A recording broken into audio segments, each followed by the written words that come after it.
আসসালামু আলাইকুম এভরিওয়ান, কি অবস্থা সবার? আশা করি সবাই অনেক ভালো আছেন। তো আমিও ভালো আছি। আমি নুসরাত জাহান চলে আসলাম আপনাদের সাথে ছোট্ট একটি ব্লগ ভিডিও নিয়ে। আসলে সবাই চায় স্বামী সন্তান নিয়ে সুখে শান্তিতে একটু দিন পার করতে, তেমনি আমিও স্বপ্ন নিয়ে বেঁচে আছি স্বামী সন্তান নিয়ে সুখে শান্তিতে একটু দিন পার করব। কিন্তু কেন জানি না আমার এই সুখ শান্তিটা অনেকেরই সহ্য হয় না।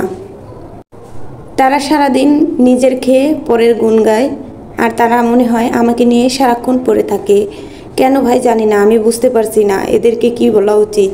আমার নামে এইখানে একটা ওইখানে আর একটা কমেন্ট করবে, ভিডিও দেখবে ফোনে আর কমেন্ট করবে বাড়িতে গিয়ে। এই ধরনের মানুষদেরকে আমার একদমই পছন্দ হয় না। আপনারা যারা আমার ভিডিওগুলো দেখেন তাদেরকে বলতেছি, আমার ভিডিও আপনাদের কাছে কেমন লাগে সেই কথাটা কিন্তু বলেই যাবেন। যাই হোক, আমার ব্যাপারে কে কি বললো না বললো তাতে আমার একটুকু মাথা ব্যথা নেই, কারণ হাজার তারাই এক চাঁদ, আর আমার চাঁদ যদি ঠিক থাকে তাহলে কেউ কিছু বলেই পার পেরে যেতে পারবে না। আমি চাই আমার পরিবার নিয়ে একটু সুখে শান্তিতে বাঁচতে। এটা যেহেতু মানুষের সহ্য না হয় তাহলে তারা জ্বলে পুড়ে মরুক, আমার দেখার বিষয় না। আমার দেখতে হবে আমি যাদেরকে নিয়ে ভালো থাকতে চাই তারা ভালো আছে কিনা, এটাই সবচাইতে বড় কথা। আমি যাদেরকে নিয়ে সুখে শান্তিতে সংসার করতে চাই তারা যদি আমাকে নিয়ে ভালো থাকে, আমার কাছে এইটাই আলহামদুলিল্লাহ। আপনারা কি বলেন বন্ধুরা? অবশ্যই কিন্তু কমেন্টে বলবেন আমার কথাগুলো কি আপনাদের ভালো লাগে নাকি। রান্না বান্না করছি আর আপনাদের সাথে বক বক করেই যাচ্ছি। দেখেন আমি কিন্তু রান্না করছি খুব অল্প একটু তরকারি, এই তরকারিটা রান্না করছি আর আপনাদের সাথে কিন্তু কথা বলে যাচ্ছি। আর ও হ্যাঁ, অনেক লোক আছে তারা নাকি আমার নামে সমালোচনা করে, আমি নাকি রান্না বান্না করি না, আমার হাজবেন্ডকে না খাইয়ে রাখি।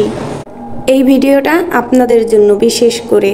আমি যেহেতু রান্না বান্না করি না, সেহেতু এই কুকিং ভিডিওগুলো কোথা থেকে আসে, উড়ে এসে পড়ে নাকি এই রান্নাবান্নাগুলো আপনাদের জন্য করি।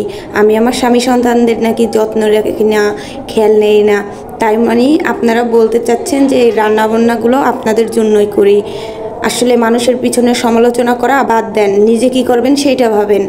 আরেকজনে কি করলো না করলো ওইটার পিছনে পড়ে থাকাটা বাদ দেন। আমি বুঝি না রে ভাই, আমার পিছনে কেন আপনাদের এত লেগে থাকতে হবে? আমি তো কারো বিষয় নিয়ে কখনো কোথাও কমেন্ট করি না, আপনারা কেন আমাকে নিয়ে সব সময় পড়ে থাকেন, মাতামাতি করেন? একদমই ভালো কাজ না এটা, বুঝছেন? ভালো হয়ে যান, ভালো হতে পয়সা লাগে না। আমি চাই আপনারা ভালো থাকেন এবং কি আমাদেরকেও ভালো থাকতে দেন।